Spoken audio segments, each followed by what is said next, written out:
एवं मेरे प्रिय छात्रों, मैं हूँ राजेश अनौते। हिंदी ज्ञान दर्शन चैनल में आप सभी का फिर से एक बार स्वागत है। छात्रों, आज हम इस वीडियो में हिंदी व्याकरण के एक महत्वपूर्ण टॉपिक के बारे में बात करेंगे, जो सिर्फ बोर्ड एग्जाम की परीक्षाओं में ही नहीं, प्रतियोगी परीक्षाओं में भी आज के इस टॉपिक से संबंधित प्रश्न पूछे जाते हैं। आज का हिंदी व्याकरण का महत्वपूर्ण टॉपिक है वाक्य और वाक्य के भेद। तो चलिए छात्रों, सबसे पहले हम वाक्य किसे कहते हैं यह देखते हैं। आप सभी को तो पता है, हर एक व्यक्ति अपनी भावनाओं को, अपने विचारों को दूसरों तक पहुंचाता है। वो किसके माध्यम से पहुंचाता है? भाषा। और भाषा कहाँ किससे बनती है? वाक्यों से। और वाक्य कैसे बनते हैं? शब्दों से। तो ये वाक्य जो है बहुत महत्वपूर्ण होते हैं। तो वाक्यों के द्वारा ही हम अपने विचारों को, अपने भावनाओं को दूसरों तक पहुंचाते हैं। तो चलिए अभी हम परिभाषा से समझने की कोशिश करते हैं कि वाक्य किसे कहते हैं। तो वाक्य की परिभाषा इस प्रकार है कि दो या दो से अधिक सार्थक शब्दों के समूह को वाक्य कहते हैं। दो या दो से अधिक सार्थक शब्दों के समूह को हम वाक्य कहते हैं। अब जैसे कि हम उदाहरण के माध्यम से समझने की कोशिश करते हैं कि पृथ्वी सूर्य की परिक्रमा करती है, यह एक वाक्य है। अभी इस वाक्य को जो है हम परिभाषा के द्वारा समझने की कोशिश करते हैं। अब जैसे कि परिभाषा में क्या दिया है? दो या दो से अधिक सार्थक शब्दों के समूह को वाक्य कहते हैं। तो यहाँ पर कुल मिलाकर कितने शब्द हैं? 6 शब्द है। तो 6 शब्द जो है सही अर्थ के शब्दों का ये समूह है, इसलिए ये क्या बन पाया? वाक्य बन पाया। ऐसा कोई शब्दों का समूह जिसका कोई अर्थ निकलता हो तब वह वाक्य बनता है। तो यहाँ पर पृथ्वी सूर्य की परिक्रमा करती है, यह एक वाक्य है। और एक बात याद रखनी है, कोई भी वाक्य क्रिया के बिना नहीं बन पाता है। अब इस वाक्य में पृथ्वी सूर्य की परिक्रमा करती है, यह एक क्रिया है। अगर यह क्रिया निकाल दी जाएगी तो वाक्य कैसा होगा? देखिएगा, पृथ्वी सूर्य की परिक्रमा, तो वाक्य अधूरा रह जाएगा। इसलिए वाक्य में क्रिया का होना बहुत जरूरी है। तो देखिएगा, पृथ्वी सूर्य की परिक्रमा करती है, तो क्रिया लगाते ही इस वाक्य को एक अर्थ का निर्माण हुआ, एक अर्थ मिल गया। तो इसलिए ये वाक्य जो है अर्थपूर्ण वाक्य बन पाया। छात्रों, अभी हम वाक्य के भेद देखेंगे। वाक्य जो है वह 2 आधारों पर विभाजित किया हुआ है। वो किस प्रकार है? देखिएगा, वाक्य के मुख्यतः 2 भेद होते हैं। एक रचना के आधार पर वाक्य के भेद और 2 अर्थ के आधार पर वाक्य के भेद। ऐसे 2 वाक्यों के भेद है। तो उसमें से पहला जो भेद है रचना के आधार पर वाक्य के भेद, तो उसे हम पहले देखते हैं, फिर बाद में हम अगली वीडियो में अर्थ के आधार पर वाक्य के भेद देखेंगे। तो चलिए देखते हैं रचना के आधार पर वाक्य के भेद। छात्रों, अभी हम देखेंगे रचना के आधार पर वाक्य के भेद। रचना का अर्थ क्या होता है? रचना का अर्थ होता है बनावट, यानी वाक्य की बनावट किस प्रकार की है, वाक्य की रचना किस प्रकार से बनी है, यह देखेंगे। रचना के आधार पर वाक्य के मुख्यतः 3 भेद होते हैं। एक सरल वाक्य, 2 संयुक्त वाक्य और 3 मिश्र वाक्य। ऐसे मुख्यतः वाक्य के 3 भेद है रचना के आधार पर। तो चलिए छात्रों, अभी हम सरल वाक्य, संयुक्त वाक्य और मिश्र वाक्य किसे कहते हैं, इनके उदाहरण कैसे होते हैं, इन वाक्यों को कैसे पहचानते हैं, यह देखेंगे। छात्रों, रचना के आधार पर वाक्य का पहला भेद है सरल वाक्य। तो चलिए अब हम सबसे पहले इसे देखते हैं। देखिए दोस्तों एवं मेरे प्रिय छात्रों, वाक्य के इस पहले भेद के नाम को देखते ही, सरल वाक्य को देखते ही हमें स्पष्ट रूप से यह पता चलता है कि यह वाक्य एकदम सिंपल है, साधारण है। तो चलिए सबसे पहले हम इसकी परिभाषा देखते हैं और फिर इस भेद के कुछ उदाहरण देखते हैं। सरल वाक्य की परिभाषा इस प्रकार है कि जिस वाक्य में एक ही कर्ता एवं एक ही मुख्य क्रिया होती है उसे सरल या साधारण वाक्य कहते हैं। परिभाषा किस प्रकार से दिखेगा? जिस वाक्य में एक ही कर्ता एवं एक ही मुख्य क्रिया होती है उसे सरल या साधारण वाक्य कहते हैं। तो चलिए हम उदाहरणों के माध्यम से समझने की कोशिश करते हैं। पिताजी अध्यापक है। अभी पिताजी कौन है? अध्यापक है। तो इस वाक्य में क्रिया कौन सी है? मुख्य क्रिया है। क्या है? यह मुख्य क्रिया है। तो यहाँ पर अध्यापक होने का बोध करा रही है यह क्रिया, तो इसलिए यह क्या है? सरल वाक्य है। तो इस वाक्य में एक ही मुख्य क्रिया है और एक ही कर्ता है। गणेश आते ही खेलने लगा। अब इस वाक्य में मुख्य क्रिया कौन सी है? खेलने लगा। गणेश आते ही खेलने लगा, यह मुख्य क्रिया है और कर्ता कौन है? गणेश। इस वाक्य में भी एक ही कर्ता है और एक ही मुख्य क्रिया है। तीसरा उदाहरण देखते हैं। आकाश हमेशा भागता रहता है। अभी यहाँ पर इस वाक्य में आकाश यह एक कर्ता है और भागता रहता है यह मुख्य क्रिया है। भागता रहता है यह मुख्य क्रिया है। तो यह वाक्य भी सरल वाक्य का उदाहरण है। प्रमोद बोलता चला जा रहा था। प्रमोद बोलता चला जा रहा था।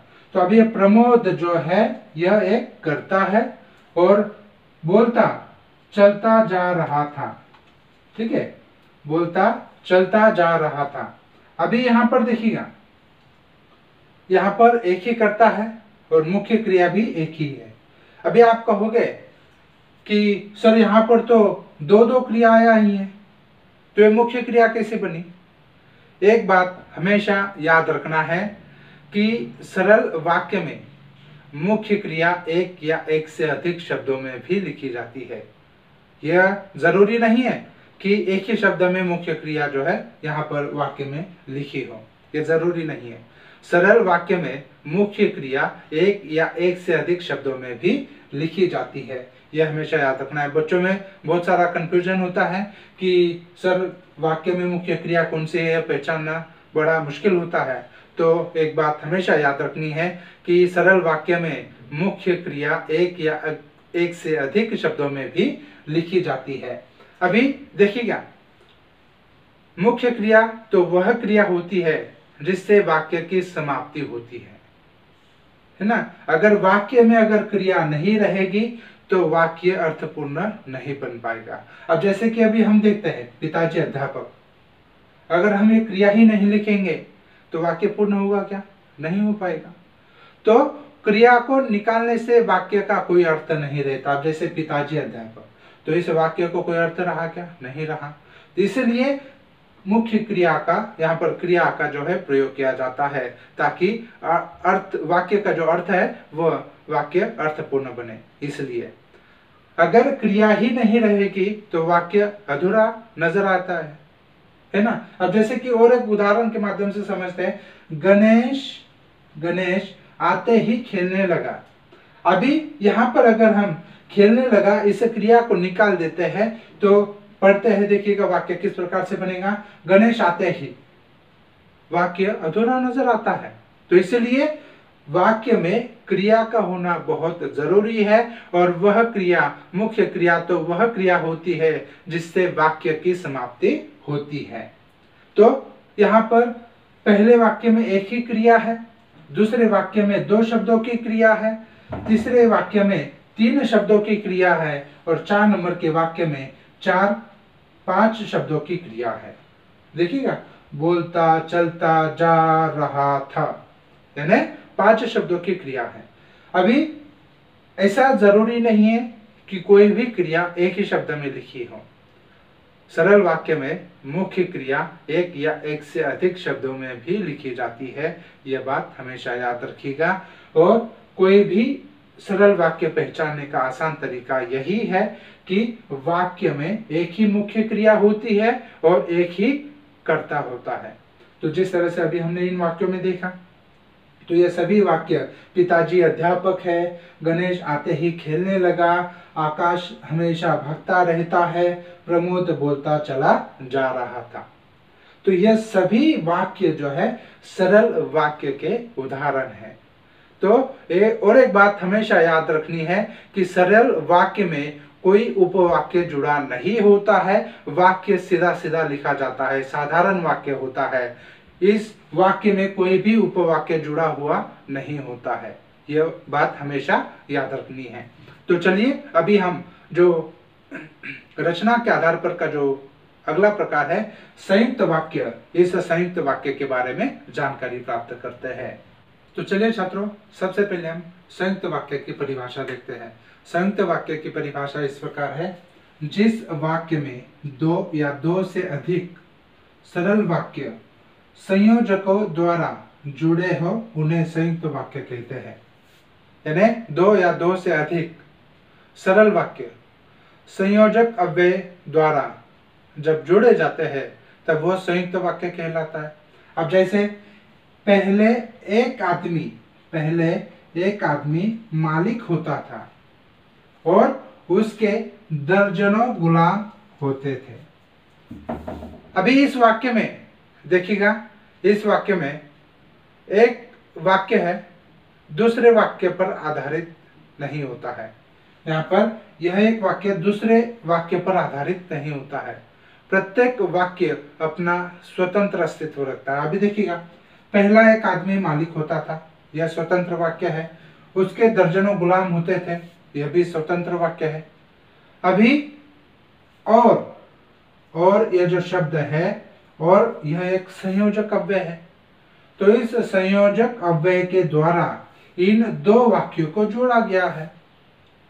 स्पष्ट रूप से समझना है, ठीक से समझना है कि दो वाक्यों को जोड़ने वाले संयोजक जो अव्यय होते हैं उन्हें हम क्या कहेंगे? संयुक्त वाक्य। ठीक है। तो पहले एक आदमी मालिक होता था, उसके दर्जनों गुलाम होते थे। इन दो सरल वाक्यों को जोड़ने का कार्य कौन कर रहा है? और यह संयोजक अव्यय कर रहा है। तो इसलिए यह पहला वाक्य क्या बना? संयुक्त वाक्य बना। मैं गांव गया था इसलिए नहीं आ सका। अभी यहां पर भी देखिएगा, यहां पर भी स्वतंत्र वाक्य, मैं गांव गया था नहीं आ सका। तो यहां पर भी ये दोनों स्वतंत्र वाक्य है। तो इन स्वतंत्र वाक्यों को जोड़ने का कार्य इसलिए यह संयोजक अव्यय कर रहा है। तो यहाँ पर मैं गांव गया था इसलिए नहीं आ सका, यह भी संयुक्त वाक्य हो गया। तीसरा उदाहरण देखते हैं, महेश सिनेमा देखने जाएगा। महेश सिनेमा देखने जाएगा या नाटक देखने जाएगा। अभी इस उदाहरण में भी देखिएगा, महेश सिनेमा देखने जाएगा, यह भी स्वतंत्र वाक्य है। नाटक देखने जाएगा, यह भी स्वतंत्र वाक्य है। तो यहाँ पर इन दो सरल वाक्यों को या इस संयोजक अव्यय द्वारा जोड़ा गया है। तो इसलिए महेश सिनेमा देखने जाएगा या नाटक देखने जाएगा, यह वाक्य संयुक्त वाक्य कहलाता है। 4 नंबर का वाक्य देखते हैं, मजदूर बहुत परिश्रम करता है। मजदूर बहुत परिश्रम करता है, उसे उसका लाभ नहीं मिलता। उसे उसका लाभ नहीं मिलता। तो इस वाक्य में देखिएगा, यहाँ पर दो सरल वाक्य है। मजदूर बहुत परिश्रम करता है, यह एक सरल वाक्य है। उसे उसका लाभ नहीं मिलता, यह एक सरल वाक्य है। तो सरल वाक्य को, इन दो सरल वाक्यों को संयोजक अव्यय द्वारा, संयोजक अव्यय कौन सा है? लेकिन, इस संयोजक अव्यय द्वारा जोड़ा गया है। तो इसलिए मजदूर बहुत परिश्रम करता है लेकिन उसे उसका लाभ नहीं मिलता, यह संयुक्त वाक्य कहलाता है। अभी छात्रों, एक बात याद रखनी है, संयुक्त वाक्य में दो या दो से अधिक सरल वाक्य को किंतु, परंतु, और, तथा, इसलिए, या, अथवा, अन्यथा, पर आदि संयोजकों का प्रयोग करके जोड़ा जाता है। संयोजकों द्वारा जुड़े रहने पर भी प्रत्येक वाक्य अपना अलग अस्तित्व निर्माण रखता है। यहाँ पर उसका हर एक वाक्य का अपना अलग अस्तित्व होता है। एक वाक्य दूसरे वाक्य पर आधारित नहीं होता। जैसे कि यह वाक्य दूसरे वाक्य पर आधारित नहीं है। तो यहाँ पर जो दो या दो से अधिक सरल वाक्यों को संयोजकों द्वारा जब जोड़ा जाता है तो वह होता है संयुक्त वाक्य। अब इन 4 वाक्यों में और, इसलिए, या, लेकिन यह क्या है, संयुक्त संयोजक है, संयोजक अव्यय है। तो इन संयोजक अव्ययों द्वारा इन दो सरल वाक्यों को जोड़ा गया है। तो इसलिए यह चार ही वाक्य जो है संयुक्त वाक्य कहलाते हैं। समझ में आया? सीधा और सादे शब्द में मैं आपको फिर से एक बार बताता हूं कि दो या दो से अधिक सरल वाक्यों को किंतु, परंतु, और, तथा, इसलिए, या, अथवा, अन्यथा, पर आदि संयोजक अव्ययों का प्रयोग करके जब जोड़ा जाता है तब वह संयुक्त वाक्य कहलाता है। संयोजकों द्वारा जुड़े रहने पर भी प्रत्येक वाक्य अपना स्वतंत्र अस्तित्व रखता है। यह बात हमेशा याद रखनी है। और एक महत्वपूर्ण बात याद रखनी है कि एक वाक्य दूसरे वाक्य पर आधारित नहीं होता है। अब जैसे पहले एक आदमी मालिक होता था और उसके दर्जनों गुलाम होते थे, तो ये दोनों वाक्य जो है सरल वाक्य है और यह सरल वाक्य, दोनों सरल वाक्य जो है स्वतंत्र वाक्य है। एक वाक्य दूसरे वाक्य पर आधारित नहीं है, तो इसलिए यह संयुक्त वाक्य कहलाता है। आया समझ में अभी? तो चलिए अभी हम रचना के आधार पर का तीसरा जो भेद है मिश्र वाक्य, उसे देखते हैं। तो चलिए छात्रों, अभी हम मिश्र वाक्य देखते हैं। सबसे पहले हम मिश्र वाक्य की परिभाषा देखेंगे, उसके बाद हम मिश्र वाक्य के उदाहरणों के माध्यम से समझने की कोशिश करेंगे। तो चलिए देखते हैं मिश्र वाक्य की परिभाषा। परिभाषा इस प्रकार है, जिस वाक्य में एक प्रधान उपवाक्य के साथ, जिस वाक्य में एक प्रधान उपवाक्य के साथ एक या एक से अधिक आश्रित उपवाक्य जुड़े होते हैं उसे हम मिश्र वाक्य कहते हैं। यानी एक प्रधान उपवाक्य के साथ एक या एक से अधिक आश्रित उपवाक्य जुड़े होते हैं उसे हम मिश्र वाक्य कहेंगे। अब जैसे कि देखिएगा, जैसे ही रात हो गई, जैसे ही रात हो गई वैसे चारों ओर अंधेरा फैल गया। अभी इस वाक्य में जैसे ही रात हो गई, अभी इस वाक्य में देखिएगा, जैसे ही रात हो गई, इस वाक्य में जैसे ही रात हो गई वैसे चारों ओर अंधेरा फैल गया। इस वाक्य में जैसे ही रात हो गई, यह प्रधान उपवाक्य है। इसे पढ़ने से यह पता चलता है कि इस वाक्य में अधूरापन है। देखिएगा, जैसे ही रात हो गई, अब जैसे ही रात हो गई तो क्या हुआ, अधूरापन है। यहाँ पर यह वाक्य अधूरा दिखाई देता है। तो वैसे ही चारों ओर अंधेरा फैल गया, यह वाक्य आश्रित उपवाक्य है। जब यह प्रधान उपवाक्य से जुड़ गया तो यह वाक्य, यह आश्रित उपवाक्य इस प्रधान उपवाक्य से जब जुड़ गया तो यह क्या बन गया, यह मिश्र वाक्य बन गया। तो जैसे ही रात हो गई वैसे चारों ओर अंधेरा फैल गया, यह मिश्र वाक्य है। दूसरे उदाहरण से समझने की कोशिश करते हैं। दूसरा उदाहरण इस प्रकार है, देखिएगा, यह तो मेरी तकदीर है, यह तो मेरी तकदीर है कि आप मेरे यहाँ तशरीफ लाए। अब इस वाक्य में भी देखिएगा, यह तो मेरी तकदीर है। क्या तकदीर है अपनी, क्यों है, यहाँ पर भी अधूरापन है। तो यह तो मेरी तकदीर है कि आप मेरे यहाँ तशरीफ लाए।